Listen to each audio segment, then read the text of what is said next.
Hello, everybody. Once again, I'm William Craft Jr., aka Zorval John Lestanger, and today I'm going to talk about the Acrobat. So, in Palladium, Adventures of the High Seas is where they have all their entertainers, and they have an entertainer slash Acrobat slash Tumbler. And while the majority of their skills are the same, they have a couple of skills that if you're Acrobat, you get these, and if you're a Tumbler, you get these other ones.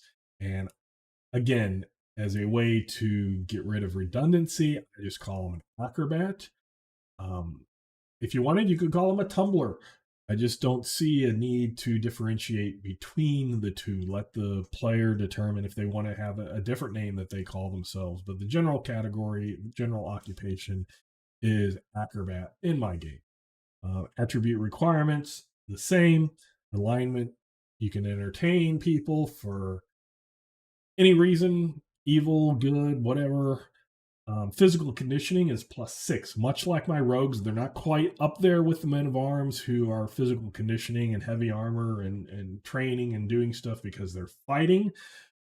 Acrobats still are going to have a lot of physical conditioning because they're going to need to have endurance for doing their jobs, their entertaining, especially when you talk like this, the acrobat and stuff, and even the gladiator, which we'll get to, is an entertainer as well as a combatant. So you'll see how I take two categories and fit them together.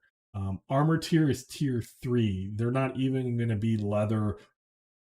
They're going to be wearing show pretty clothes and stuff to catch the eyes of people, not even like a thief who might be leather because they're going to have a chance of getting caught and having to do combat.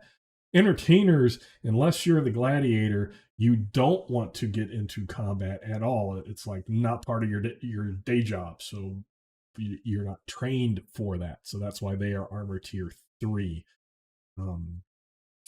So they automatically do get a hand-to-hand general skill, which is in the original Palladium they called it hand-to-hand non-men of arms. I just use general for a term, and I use that for also my archery ranged combat general, thrown combat general is kind of the catch-all. So I didn't have to come up with like ranged combat non-rogue or this non-that. So that's why I did it. They get acrobatics and rope works.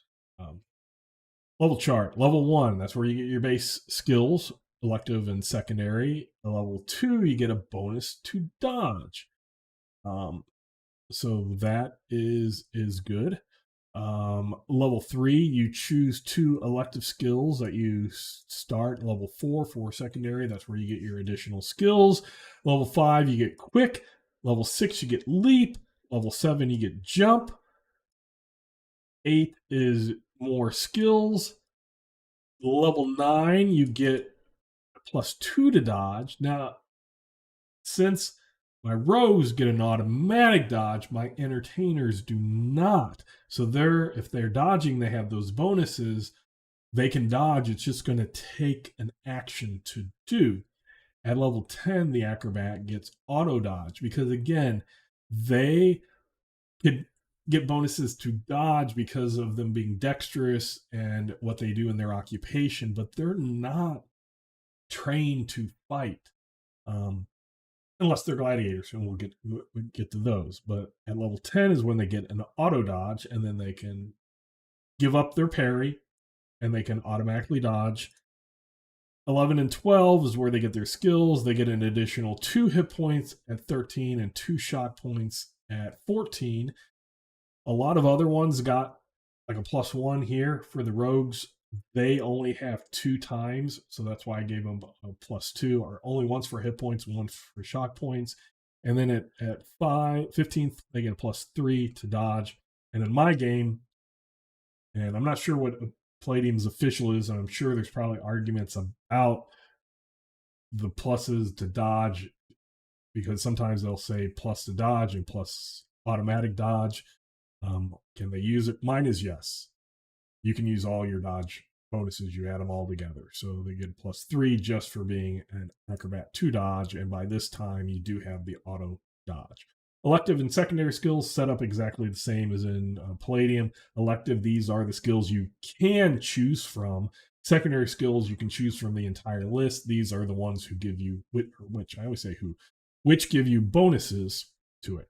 So quick, I believe Spy had it before, is a +10 feet to movement, to combat speed. I have a different combat speed from, I talk about it in my speed video, different combat speed from just running speed. And this gives a +10, which is pretty decent. At level 6, they get leap. When running, the acrobat can jump horizontally. Their PS +1 foot per level. Jumping with a running start, they can jump vertically. So the leaping is horizontal, the jump is vertical. 1 foot per every 3 levels, which it doesn't sound high, but just think it doesn't need to be your foot. If you're grabbing a wall, it needs to be your hand, how high up that goes. Automatic dodge. Again, like automatic dodge of rogues, acrobat can dodge without taking action. A parry attempt cannot be made. Otherwise, a dodge still use an action. So if you are an acrobat, you decide, want to have 2 chances to not get hit. I want to parry, and then if I fail, I want to dodge. Then those both are going to take an action. But if you want to forego your ability to parry, you can get that automatic dodge, and then it will not take an action. So it's something that the player really has to think about. That's my Acrobat. Once again, I'm Liam Crafton Jr., aka Zorbot John Less Than Guru, and until next time, we will catch you later.